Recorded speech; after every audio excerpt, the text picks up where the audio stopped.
সাহিত্যকথা YouTube চ্যানেলে শুনছেন আজকের গল্প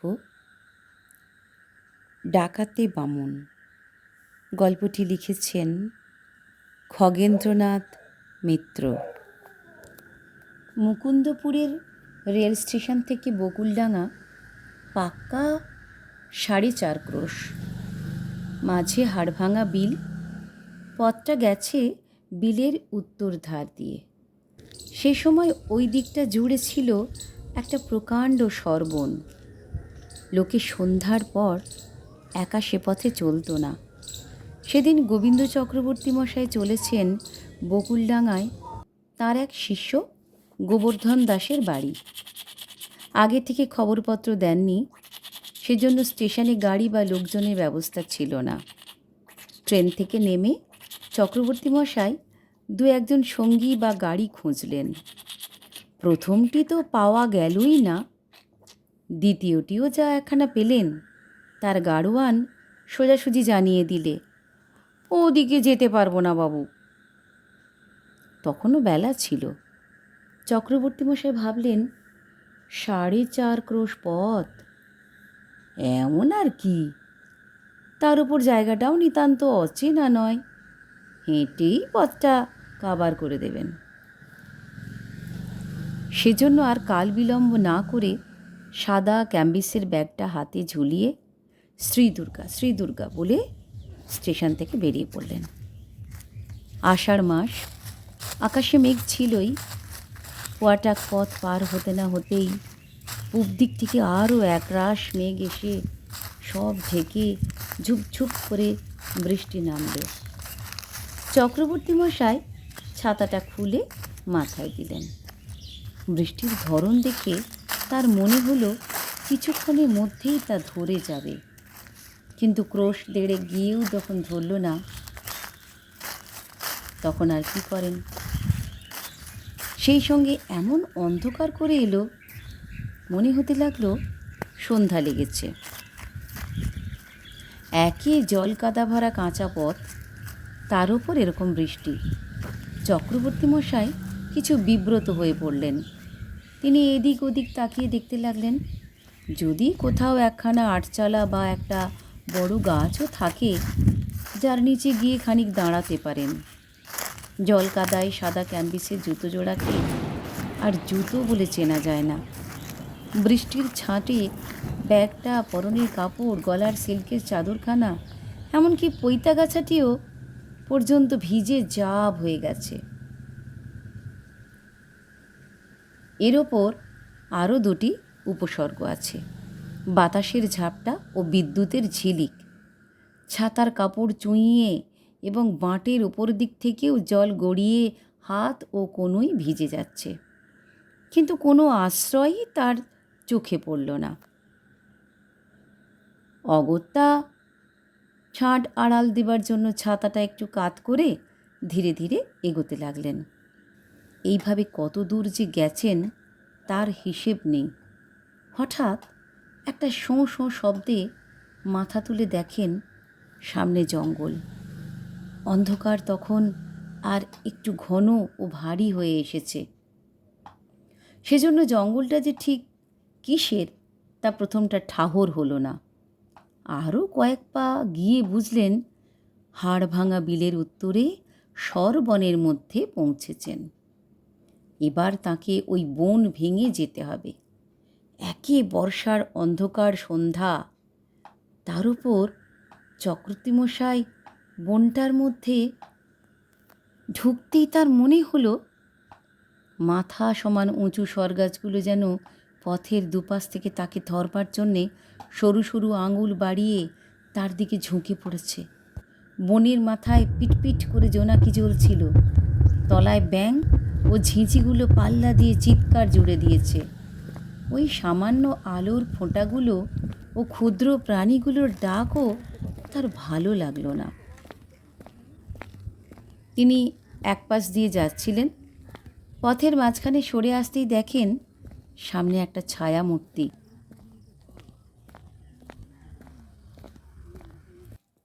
মূর্তিটা দেখেই তিনি প্রথমটা চমকে উঠলেন, কিন্তু পরক্ষণেই নিজেকে সামলে নিয়ে জিজ্ঞাসা করলেন, কে যায়? মূর্তিটা কোনো উত্তর না দিয়ে নীরবে চক্রবর্তী মশাইয়ের সামনে এসে দাঁড়ালো। তিনি সেই সময় বিদ্যুতের আলোয় দেখলেন লোকটার গায়ের রং কালো, মাথায় বাবরি চুল, শরীর বলিষ্ঠ, লম্বায় সে তার মতোই হবে। হাতে লাঠি বা কোনো অস্ত্র নেই, কেবল মাথায় একটা ছাতা রয়েছে। সে একটু রুক্ষস্বরে জিজ্ঞাসা করলে, যাওয়া হবে কোথায়? চট করে চক্রবর্তী মশাইয়ের মনে পড়ে গেল জায়গাটা ভালো নয়। সত্য কথাটা একটু গোপন করে তিনি বললেন, ওই পুবে যাব। তুই আমাদের ফটকে না? কোন ফটকে? ও, ওই যে আমাদের সেই যে। ওরে শোন, আমার পিছনে দুখানা গরুর গাড়ি আসছে। একজন চৌকিদার, চাকর বাকর সব তাইতে আছে। আমি একটু রাস্তায় নেমে এগিয়ে যাচ্ছি। লোকটার মুখ দেখতে না পেলেও চক্রবর্তী মশাইয়ের মনে হলো সে হাসতে হাসতে বললে, পেন নাম হই ঠাকুর মশাই। যাক, এগিয়ে এসে ভালোই করেছেন। আপনার ব্যাগটা আমার হাতে দিন।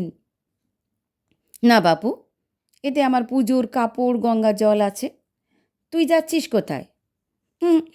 এগে এসেছি আপনাকেই নিতে। তার দরকার নেই বাপু, তুই বরং এগিয়ে গাড়ি দুখানা ধর। গাড়ি গড়িয়ে মড়ি ঠিক আসবে ঠাকুর। পথটা খারাপ, আপনি এগোতে পারবেন না। চক্রবর্তী মশাই ঢোক গিলে বললেন, একটা আলো নেই রে ফটিক?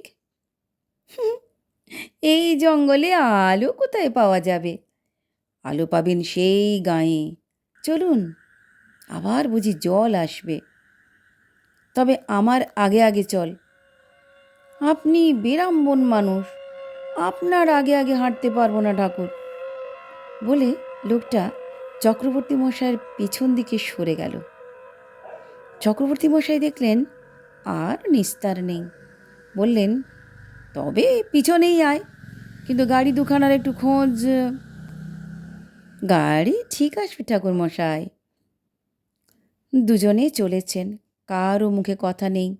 বৃষ্টিটা একটু আগে ধরে গিয়েছিল, কিন্তু পথের কাদা ক্রমেই বাড়ছে। তার উপর আঠাল মাটি। চক্রবর্তী মশাইয়ের পা একবার পিছলে যায়।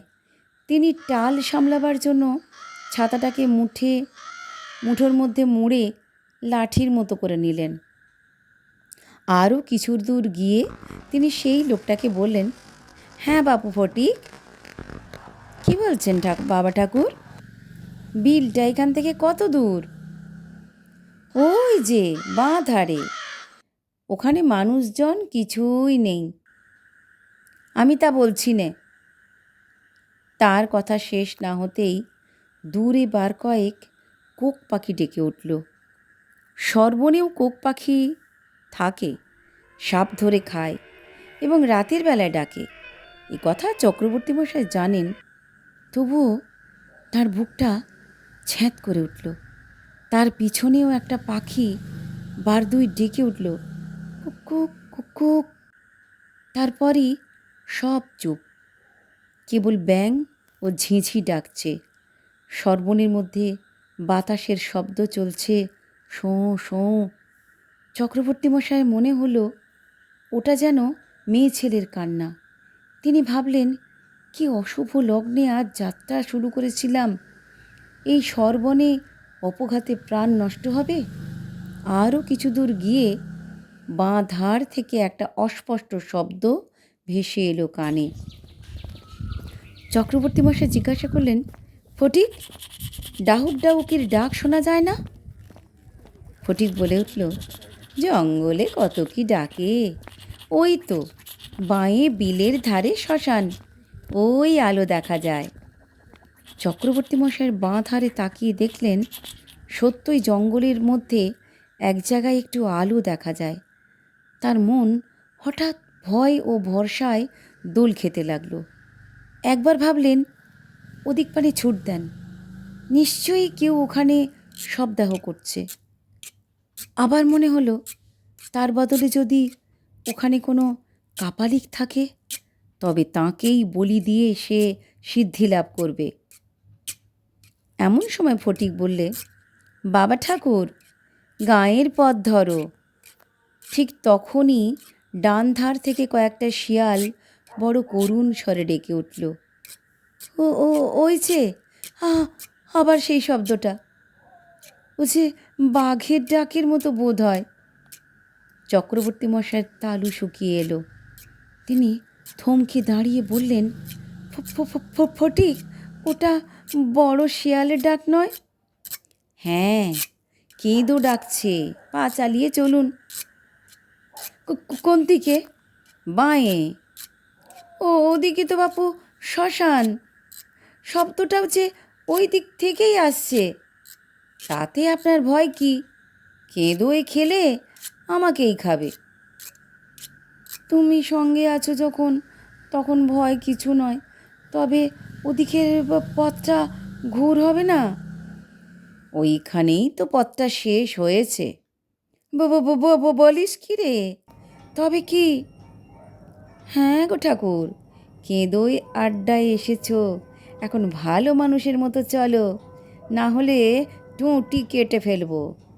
বলে ফটিক কাপড়ের ভেতর থেকে একখানা রাম দা বার করে চক্রবর্তী মশাইয়ের নাকের সামনে ধরলে। চক্রবর্তী মশাই আর কিছু বললেন না, বাঁধারের পথ ধরে চুপচাপ চলতে লাগলেন। কয়েক পা যেতেই তার সামনে আর একটা ছায়ামূর্তি এসে দাঁড়ালো, কিন্তু সে তাদের দুজনের কাউকে কিছু বললে না। যেমন ছায়ার মতো এসেছিল তেমনই ছায়ার মতো চলতে লাগলো। পথটা এবার খুব আঁকাবাঁকা ও পিছল। চক্রবর্তী মশাই বড় কষ্টে সোজা হয়ে চলেছেন, কিন্তু বেশি দূর তাকে কষ্ট ভোগ করতে হলো না। আন্দাজ মিনিট 10 চলে একেবারে বিলের ধারে পৌঁছলেন। ফটিক বললেন, ডাইনে। চক্রবর্তী মশাই ডাইনে ঘুরে গজ 5-6 যেতেই একটা উৎকট গন্ধ তার নাকে এলো। গন্ধটাকে নাক থেকে বার করে দেবার জন্য তিনি বার কয়েক ফোঁস ফোঁস করে নিঃশ্বাস ফেলে সামনের জঙ্গলটা পার হয়েই দেখেন একখানা খড়ের চালা। তার কোনো দিকে বেড়া নেই, মাঝখানে একটা কালী মূর্তি। মূর্তির দুপাশে বড় বড় মশাল, প্রচুর ধোঁয়া ছেড়ে জ্বলছে। সেই আগুনের চারধারে বনের নানা রকম পতঙ্গ ঝাঁক বেঁধে উড়তে উড়তে হঠাৎ পুড়ছে। মূর্তির সামনে 8-10 জন বলিষ্ঠ লোক দাঁড়িয়ে বসে গাঁজা টানছে। তাদের কারোর পাশে কারোর হাতে রামদা, সরকি ও লাঠি। মশালের কম্পিত আলোয় তাদের ছায়াগুলো কালী মূর্তির সামনে ভূতের মতো নৃত্য করছে। লোকগুলো পিছন ফিরে বসেছিল। 3 জনে ঘরখানার ছেঁচ তলাতে গিয়ে দাঁড়াতেই ফটিক বললে, কেঁদো শিকার। চক্রবর্তী মশাই তখন ঠাকুর প্রণাম করছে। প্রণাম সেরে মাথা তুলে দেখেন সামনে স্বয়ং কেঁদো। তার গায়ের রং কালো, শরীর বলিষ্ঠ ও লম্বা, মাথায় বাবরি চুল, মুখের দুপাশে গালপাট্টা, গোঁফজোড়া বড়, পরনে লাল কাপড়। তার চোখ দুটো সাপের চোখের মতো স্থির ও চকচকে এবং গাঁজার লেশায় লাল হয়ে উঠেছে। চক্রবর্তী মশাইয়ের মুখের দিকে তাকিয়ে সে ভাঙা গলায় বললে, এদিকে কোথায় এসেছিস? চক্রবর্তী মশাই কেঁদো কথার জবাব না দিয়ে জিজ্ঞাসা করলেন, তুই বুঝি সর্বণটা আগলাস? কেবল আগলাই না, এ বন দিয়ে যা যায় তাই ধরে খাই। কেঁদোর নাম শুনেছিস? এখন তো চোখেই দেখছি, কিন্তু আমি বলছি আর বেশি দিন তোকে এমনিভাবে খেতে হবে না। চারধার থেকে সকলে সঙ্গে সঙ্গে হুমকি দিলে, খবরদার, খবরদার। কেঁদোরও চোখ দুটো ধিকি ধিকি জ্বলতে লাগলো। চক্রবর্তী মশাই বললেন, তুই মায়ের পূজারীকে খাবি বলছিস? তুই বাগদি না? তুই কি? চক্রবর্তী মশাই পৈতে গাছাটি 4 আঙুলে তুলে ধরে বলেন, এই দেখ, আমি ষট চক্রে সাধনা করি, যোগিনী সিদ্ধ হয়েছি, আমি গণনা জানি। কেঁদোর চোখের আগুন ধীরে নিভে এলো। চক্রবর্তী মশাই কালী মূর্তির দিকে তাকিয়ে বললেন, মায়ের পুজো করে কে? কেঁদো বললে, আমি নিজে। সেই জন্য মায়ের কৃপা পাস না। এবছরে কটা শিকার ধরেছিস? আমি 10 বছর ধরে মাকে পূজা করছি, জানিস? এই বছরে কটা হাড় মাংসওয়ালা শিকার খেয়েছিস? আজ খাবো পেট ভরে। কাকে? কোথায়? সে তোর দরকার কি? তোর কাছে কি আছে? সে কথার জবাব না দিয়ে হঠাৎ চক্রবর্তী মশাই গম্ভীর গলায় চিৎকার করে উঠলেন, মা, মা, মা। শব্দটা দমকা বাতাসের সরবনের ওপর দিয়ে, বিলের কুল দিয়ে জলের উপরে উপরে ভেসে এলো। সেই সময় একবার বিদ্যুৎ চমকালো। তার একটু পরেই গুরু গুরু মেঘ জেগে উঠল। চক্রবর্তী মশাই জিজ্ঞাসা করলেন, মায়ের পুজো হয়েছে? কেঁদু বললে, না, আজ তোর হয়ে আমি পুজো করব। পুজোর শেষে ওই আসনেই আমার গলায় খাঁড়া বসিয়ে সেই রক্ত কপালে মেখে শিকার ধরতে যাস, আর আমার মুন্ডটা মায়ের পায়ে ফেলে দিস। কেঁদু একবার সকলের মুখের দিকে তাকালে। তারাও পরস্পরের মুখ চাওয়াচাওয়ি করতে লাগলো। চক্রবর্তী মশাই বললেন, এটা শ্মশান না, 4টে মরার মাথা সংগ্রহ করতে পারিস? তা দিয়ে আসন করব। জয় মা ভবতারিণী, জয় মা বরা ভয়দায়িনী, জয় মা বিপদ বারিণী, দস্যু নাশিনী। কেঁদু বললে, এ শ্মশানে কেউ আসে না। তবে ভূমাসনে বসেই পূজা করব। হাত পা ধোবার জল দে। নৈবেদ্য কোথায়?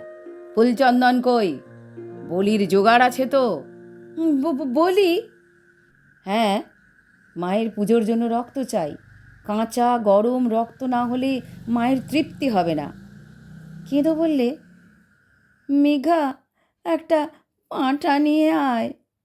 চক্রবর্তী মশাই বললেন, ঘোর কালো রঙের পাঁঠা, ওই যে এক ঝুড়ি রক্ত জবা রয়েছে দেখছি। চন্দনাদি কই? কোনো উপাচার নেই, অথচ ব্যাটারা পুজো করবে। জল দে। না। ও, জলও হবে না। সেখান থেকে ক্রোশ 1.5 দূরে উত্তরে মোহরকাঁটা গাঁ। মেঘা তৎক্ষণাৎ রনপা চড়ে বলির পাঁঠা আনতে সেদিকে ছুটল। কেঁদুর চোখে মুখে সন্দেহ ফুটে উঠল। বলে, ঠাকুরমশাই, তুমি বিলের ধারে যেও না, ওই চাটায়ে বসো। ওরে বনমালী, 2 কলসি জল নিয়ে আয়। চক্রবর্তী মশাই ছাতা ও ব্যাগটা মাটিতে রেখে জুতো জোড়া খুলে চাটায়ের ওপর বসে গলা থেকে সিল্কের চাদর নিয়ে কোলের ওপর রেখে একটু হেসে বললেন, ওই বিল সাঁতরে পার হওয়া সহজ নয় রে কেঁদো। বনমালী অর্থাৎ চক্রবর্তী মশাইয়ের ফটিক তৎক্ষণাৎ কলসি দুটোর জল ফেলে বিল থেকে জল নিয়ে এলো। চক্রবর্তী মশাই হাত পা মুখ ধুয়ে ব্যাগ থেকে গামছা, তসরের ধুতি ও গঙ্গা জলের শিশিটা বার করে হাত পা মুছে ধুতিখানা পরে ব্যাগ থেকে 15টি টাকা ও ভরিটাক সোনা বার করে কেঁদোর দিকে হাত বাড়িয়ে বললেন, রাখ। কেঁদো তার সামনে হাত পাতলে। চক্রবর্তী মশাই তার হাতের উপরে আলগোছে সেগুলো ফেলে দিয়ে শিশি থেকে গঙ্গা জল নিয়ে মাথায় ছিটিয়ে পুজোয় বসলেন। লোকগুলো চক্রবর্তী মশাইয়ের পেছনে বসল। কেবল খাঁড়া হাতে দাঁড়িয়ে রইল কেঁদো। অন্ধকার রাত, ঝুপঝুপ করে বৃষ্টি হচ্ছে। লোকগুলোর চেহারা রুক্ষ ও কালো। চক্রবর্তী মশাইয়েরও গায়ের রং ঘোর কালো। সামনে আভরণহীন কালী মূর্তি। মশাল দুটিও ছায়া নিয়ে প্রতিমার সামনে নাচাচ্ছে। চক্রবর্তী মশাই উঁচু ও ভারী গলায় মন্ত্র উচ্চারণ করেছেন। মন্ত্রের শব্দ ও ধ্বনি, সর্বণের কান্না, বিলের ছলছলাৎ শব্দ একসঙ্গে এমনভাবে মিশে গেছে যে ডাকাতের দল মুগ্ধ হয়ে গেল। গত 10 বছরের মধ্যে তাদের পুজো এমন জমেনি। মূর্তির পা দুখানা রক্ত জবায় ক্রমে ক্রমে ঢেকে গেল। হঠাৎ চক্রবর্তী মশাই জিজ্ঞাসা করলেন, কেঁদো, মা বলছে আজ রাতে কোথায় কাকে খাবার ইচ্ছা করেছিস? কেঁদো এক পা এগিয়ে গিয়ে হাত জোড় করে ভক্তি গদগদ কণ্ঠে বললে, বকুলডাঙ্গার গোবর্ধন দাসকে। কাকে? বকুলডাঙ্গার গোবর্ধন দাসকে। চক্রবর্তী মশাই ধ্যানস্থ হলেন। কিছুক্ষণ পরে চোখ মেলে তাকিয়ে বললেন, শিগগির বলিয়ান, লগ্ন পার হয়ে যায়। কেঁদো খেপে গেল। হারামজাদা, মেঘটা এখনো ফিরল না। আজ ওর কলজে ছিঁড়ে খাবো। এই ভোঁতা, এই ভোঁতা, হাঁক দে। ভোঁতা তৎক্ষণাৎ মুখের দুপাশে হাত দিয়ে দুবার বাঘের মতো হাঁক দিলে বহু দূর থেকে তার উত্তর ফিরে এলো। তার খানিকক্ষণ পরেই এলো রনপা চড়ে মেঘা। তার ঘাড়ে একটা কালো রঙের ছোট পাঁঠা ক্ষীণ গলায় ডাকছে, ম্যাঁ।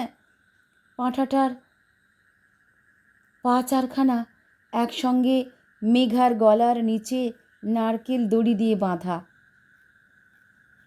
কেঁদো বললে, ঠাকুর, বলি এসেছে। চক্রবর্তী মশাই বললেন, চান করা। কেঁদো পাঁঠাটাকে চান করালে। মাটির খুঁড়িতে তেল সিঁদুর ছিল। চক্রবর্তী মশাই পাঁঠাটার কপালে তেল সিঁদুর পরিয়ে মন্ত্র পড়লেন। মালা নেই, তার মাথায় একটা জবা ফুল দিয়ে বললেন, হাড় কাটে ফেল। জগা পাঁঠাটার সামনের পা দুখানা পিঠমোড়া করে পেছনের পা দুখানা ধরে তার গলাটা হাড় কাটে ফেললে। চক্রবর্তী মশাই জিজ্ঞাসা করলেন, কে কাটবে কেঁদো? তুই? তোরা সকলে আমার সঙ্গে সঙ্গে তালি বাজা, নৃত্য কর। এই নে, কানে দুটো করে ফুল গোঁজ। সেই সময় দূর থেকে শিয়ালের দল উচ্চ কণ্ঠে চিৎকার করে ঘোষণা করলে, রাত্রির দ্বিতীয় প্রহর কাটল। সকলে দুটো করে জবা কানে গুঁজলে। চক্রবর্তী মশাই বললেন, এখন বাজা বাজা। তিনি বসে বসে তালি দিতে লাগলেন, আর সকলে সেই তালে তালে প্রতিমার সামনে নাচতে শুরু করলো। ধপ ধপ আর তালি বাজাতে বাজাতে লাগলে চটাক চটাক চটাক চটাক করে। সেই তাণ্ডব শব্দের মাঝে বলি হয়ে গেল। চক্রবর্তী মশাই পাঁঠার ছিন্ন মাথাটি প্রতিমার পায়ের কাছে রেখে প্রণাম করে সকলকে বললেন, প্রণাম কর। সকলে প্রণাম করলে। চক্রবর্তী মশাই তাদের কপালে সিঁদুর ও রক্তের ফোঁটা দিয়ে নিজের কপাল জুড়ে রক্ত মাখলেন। তারপর কেঁদোর হাত থেকে রক্ত মাখা খাঁড়াখানা নিয়ে বললেন, তোর আজকের যাত্রা সফল হবে, আমার দক্ষিণে দে। কেঁদো ট্যাঙ্ক থেকে চক্রবর্তী মশাই টাকা 15টি ও সোনাটুকু বার করে তার হাতে দিতে দিতে বললে, এই ধরো, এ আমারই সম্পত্তিতে। বটে, আচ্ছা চল, আমি তোদের আগে আগে যাব। চক্রবর্তী মশাইয়ের কথা শেষ হবার সঙ্গে সঙ্গে হঠাৎ করেই একটা তীক্ষ্ণ বাঁশির শব্দ শোনা গেল। মেঘা সচকিত হয়ে বলে উঠল, পুলিশ!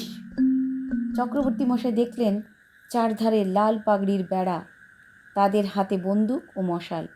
চক্রবর্তী মশাই তাদের খাঁড়া ফেলে দিয়ে হাত জোড় করে দাঁড়ালেন। তার দু চোখ দিয়ে জল পড়ছে। একজন কনস্টেবল তাকে হাতকড়ি পরিয়ে খাঁড়া তুলে নিয়ে হাঁক দিলেন, আরে সর্দার পাকড় গিয়া। চারধারে তখন চিৎকার ও ছোটাছুটি চলছে। বিলের জলে শব্দ হলো ঝপাস। সেই সঙ্গে বন্দুকেরও আওয়াজ হলো দুম দুম। তারপরেই সব চুপ। চক্রবর্তী মশাই এতক্ষণ একরকম জ্ঞান হারিয়ে দাঁড়িয়েছিলেন।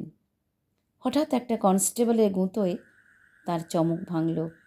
তিনি তাকিয়ে দেখলেন সামনে দারোগা সাহেব, তার পাশে কেঁদো, ভোঁতা, মেঘা, আরও জন তিনেক। বাকি কজন বণিক গা ঢাকা দিয়েছে। সকলেরই হাতে হাতকড়ি ও কোমরে দড়ি। দারোগা সাহেব বলে উঠলেন, কেঁদো বেটা কই? ইবা বলে একজন কনস্টেবল চক্রবর্তী মশাইয়ের পিঠে আবার একটা গুঁতো দিলে। দারোগা সাহেব তার মুখের দিকে একটু ভালো করে তাকিয়েই বলে উঠলেন, এ কি গুরুদেব, এ কি ব্যাপার? চক্রবর্তী মশাইও এবার দারোগা বাবুকে চিনতে পারলেন। দারোগা সাহেব যে তার শিষ্য গোবর্ধনের জামাতা, তিনি ভারী গলায় বললেন, বাবা, সমূহ বিপদে পড়েছি। এতক্ষণ ডাকাতের হাতে ছিলাম, মায়ের প্রসাদে বেটাকে ভুলিয়ে ভালিয়ে তোমার শ্বশুরবাড়ি পালাবার ফিকির করেছিলাম। ও বেটা আজ তারই সর্বনাশ করতে যাচ্ছিল। এবার পড়লাম তোমার হাতে, আর আমার নিস্তার নেই। দারোগা সাহেব একটু হেসে নিজের হাতে চক্রবর্তী মশাই হাতকড়া ও কোমরের দড়ি খুলে দিয়ে পায়ের ধুলো নিলেন। তারপর বললেন, এখানে কি করে এসে পড়লেন বলুন তো? চক্রবর্তী মশাই আদ্যান্ত সমস্ত ঘটনা ব্যক্ত করে বললেন, বাবা, মা মঙ্গলময়ী তোমার কল্যাণ করুক। দারোগা সাহেব বললেন, আপনার কৃপাতেই ব্যাটাকে ধরা গেল। আমাদের আসতে একটু দেরি হয়ে গেছে।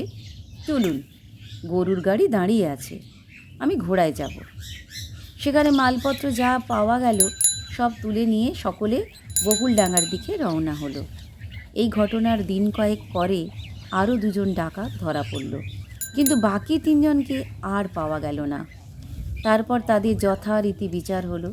বিচারে ডাকাতদের হলো কঠোর শাস্তি, আর কেঁদুকে ধরবার জন্য যে পুরস্কার ঘোষিত হয়েছিল চক্রবর্তী মশাই পেলেন তার অর্ধেক। এটা অনেক দিন আগেকার কথা। তারপর দু পুরুষ কেটে গেছে। হাড়ভাঙা বিলের উত্তরে সে সর্বণ আর নেই। এখন সেখান দিয়ে একটা পাকা সড়ক চলে গেছে। চক্রবর্তী মশাইও বহুকাল গত হয়েছেন, কিন্তু তার বংশধরদের লোকে আজও বলে ডাকাতে বামুন।